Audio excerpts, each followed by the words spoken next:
أعوذ بالله من الشيطان الرجيم بسم الله الرحمن الرحيم. Okay, so continuing on with speaking about friendship. So in my last episode, I spoke about the concept of difficulty in friendship. So like the fact that when you end a friendship, when you end a friendship because of frenemy, it's turned into a frenemy. It's really painful when it comes to an end, whoever ends it or if it just ended itself. And I spoke about the difference between jealousy, which I think is very normal and not necessarily bad, and envy, which is slightly different and can lead to evil actions. And I also spoke about comparison and why people may compare. But ultimately, I wanted to say that if you reframe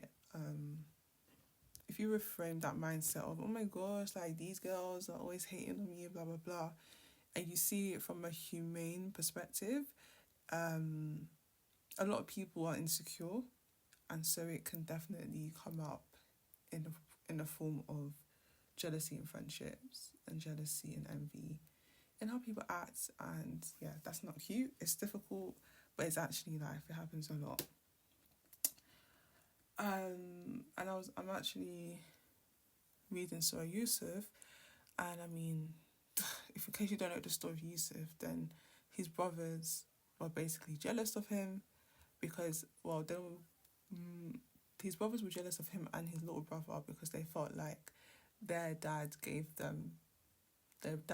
Prophet Yaqub alayhi salam, gave Prophet Yusuf and his brother more attention. And that again in itself, feeling like, I want more love for my dad. That in itself is not a bad act. Do you know what I mean? Like, that's very humane. We love our parents a lot. What became evil is when they went to the extent of plotting and executing. Well, they plotted to kill him, but Allah had better plans, and he ended up in a well, and then as a slave, and then in a prison, and then basically a leader in Egypt when they were from Palestine. And if you want to know about Surah Yusuf, I'll highly recommend reading that chapter. It's chapter 12, if I'm not mistaken. And it's an amazing chapter to reflect on, and it really helps you deal with the difficulties of life. So I'll definitely recommend that, and it's actually a great way to deal with the concept of jealousy within friendships, because you think to yourself, like, if Yusuf alayhi salam or Prophet Joseph, if he went through difficulty to the extent of having to be thrown in a well because of jealousy, you realise that jealousy happens to everyone, right? Because Joseph is literally the prophet of Allah, the beloved prophet and messenger of Allah. He had a whole chapter dedicated to him in the Quran. So, like, obviously Allah loves him, but he still had to endure difficulties of jealousy. And so if you're going through a point of life when you feel like, why are these people always hating on me? I'm not trying to gaslight you. I'm not trying to invalidate how you feel, but it's a sign that it's not an indicator you're doing anything wrong. And it is a trial that even the best of us go through. And of course, do your thing to protect yourself, in the sense of, like, one thing I'm trying to do now is I'm being very picky with the kind of information I tell people. It's a work in progress, but not everyone has to know your business. Okay, not everyone has to know your business. So there are things you can do. Number one is to pray and ask Allah for protection. And we were taught to read, I think it's called Muwadatain, but Surah Al-Falaq and Surah Al-Nas, the last two chapters of the Quran, every morning and every evening, right? And saying Ayatul Kursi basically every day. Advice even after every prayer. Advice before you go to bed. So these are things we can do to ask for protection every time we leave the house as well. So there are means of spiritual protection, but just using your brain as well. Like, it's not everyone that has to know everything you're doing.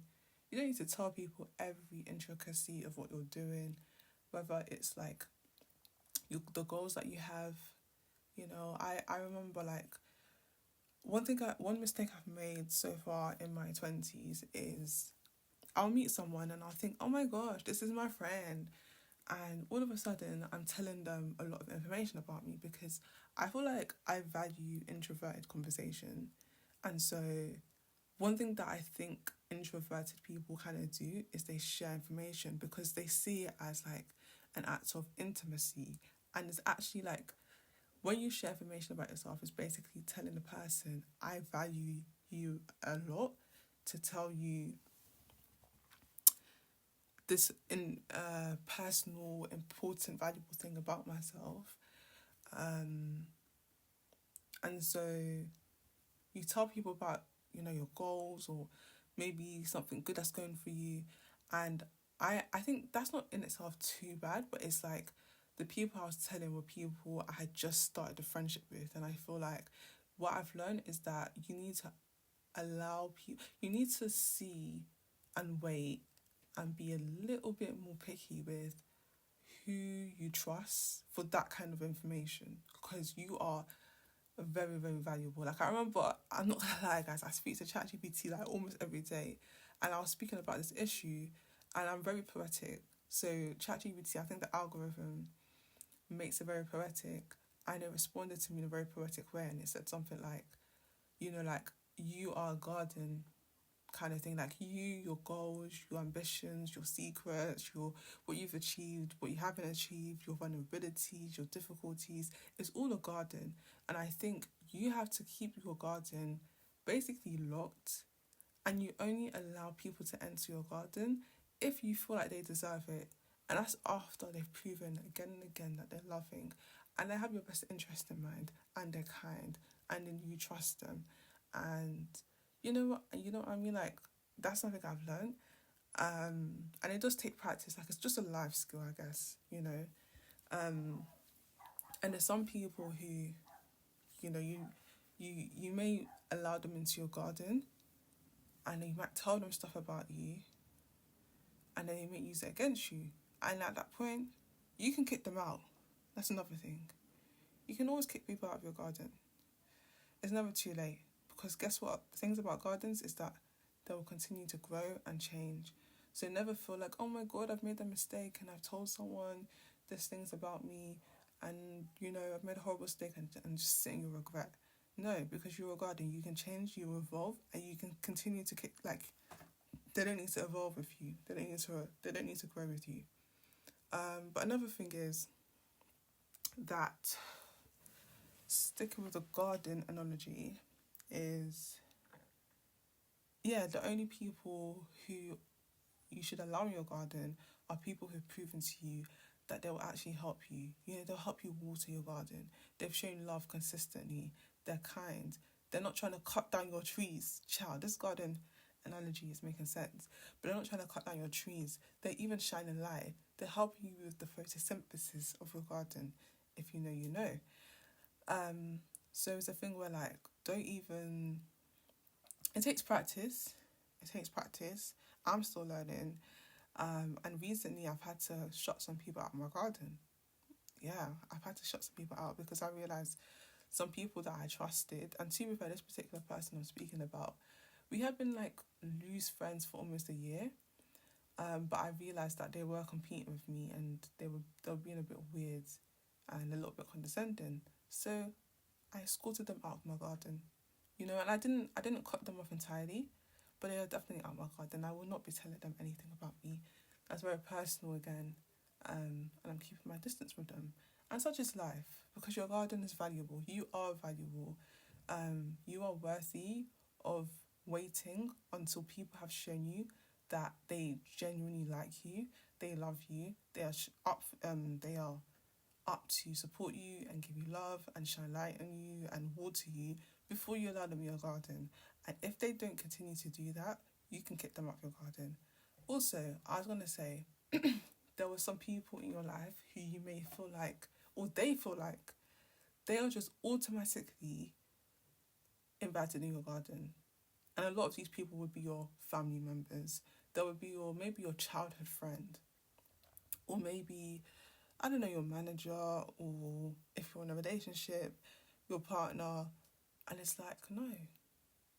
I mean, I would hope your partner, because, I mean, you picked them, but especially family members, like, you do not need to, just because we're Muslims doesn't mean that we have to keep, because we're Muslims, we have to keep family ties, correct, but just because you're keeping family ties doesn't mean you need to open the intricate, personal things of yourself to every single family member, especially the ones that don't show up for you. If there's a family member that's a little bit toxic, I mean, I think that's very common. I mean, that's very common. You don't need to be telling them everything about you. You really don't. Don't think, oh, because this is my auntie, and she knew me since I was a baby. Like, no, like, okay, that's your auntie. You're Muslim. Assalamu alaikum, auntie. Eid Mubarak. How are you? You visit that one, that like you fulfill your rights, but you do not need to tell them every little thing. So yeah, same thing I'll apply to my friendships, as well. And yeah, another thing I want to speak about with regards to friendship is the concept of backbiting. Me personally, my tolerance for backbiting is 0. And as you can tell, I mean, as you can probably guess, I just don't have a lot of friends. Because this is something that I've clocked, that a lot of people don't know how to foster conversations, bonds, relationships, friendships without speaking about other people. And it's hard. But one thing I would say is that if you're not going to speak about other people, what are you speaking about? You know, like, one thing about me, I love me having a deep conversation. So, like, that's something I'm always up and ready to talk about. But I think having something to talk about is a great way to prevent yourself from backbiting. But back to what I was saying, like, backbiting is a root of, like, frenemies. And a lot of people who backbiting is so interesting to me. Because logically, it makes no sense. Because if you don't like someone, why are you friends with them? And if you do like someone, but you have a problem with them, why don't you tell them? Why would you go to the extent of telling other people? It's something that used to infuriate me, because I didn't get it. I didn't get it. I don't know if you can hear the anger in my voice. I just didn't get it. But now I understand, like, there's multiple reasons why people may backbite. Sometimes it's just a power play. People like to make themselves look good and make other people look bad. Sometimes it's our boredom. And as I said before, sometimes it's to build relationships. Some people do not know how to build a relationship unless they are speaking badly about someone else. So then there's probably loads of other reasons.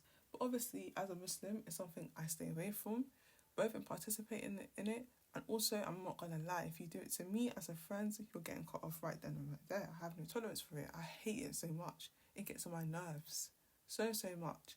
And it's difficult because I feel like the British culture, they do it so much, like, they don't even think it's a big deal. Like, a lot of British people, I mean, I'm British myself, but I mean, the British culture, I've kind of realised that they know that their friends speak about them behind their back, but they don't really care because they do it too, and it's like, yeah, whatever. But it's a big deal, obviously, as Muslims.